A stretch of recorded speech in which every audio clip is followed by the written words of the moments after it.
കൊല്ലത്ത് വെച്ചുണ്ടായ ഇനോഗ്രേഷൻ കഴിഞ്ഞ് മടങ്ങുന്ന സമയത്ത് ഗബ്രിയും ജാസ്മിനും തമ്മിലുണ്ടായ വഴക്കിനെ കുറിച്ച് വിശദീകരിക്കുകയാണ് ഇപ്പോൾ ഇരുവരും. കൊല്ലത്ത് വെച്ച് ഇനോഗ്രേഷൻ കഴിഞ്ഞ് വരുമ്പോൾ വല്ലാതെ ക്ഷീണിച്ചു. പിന്നെ ജാസ്മിനെ നിങ്ങൾക്കറിയാലോ, സൗന്ദര്യ പിണക്കത്തിലായിരുന്നു.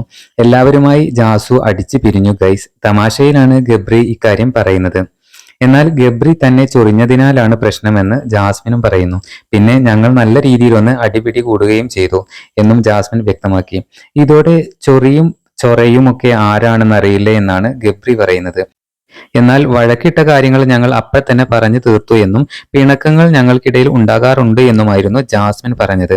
ജാസ്മിൻ എപ്പോഴും അടിയുണ്ടാക്കുകയും ഞാനത് സോൾവ് ചെയ്യുകയും ചെയ്യും.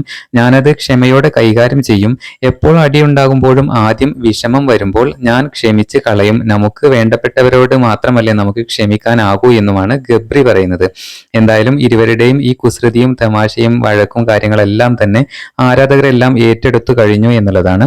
എന്തായാലും ഇരുവരുടെയും ഈ കുസൃതി വഴക്ക് കാര്യങ്ങൾക്കൊക്കെയായി ഇവരെ സപ്പോർട്ട് ചെയ്തുകൊണ്ട് നിരവധി പേരാണ് കമന്റുകളുമായി എത്തിക്കൊണ്ടിരിക്കുന്നത്.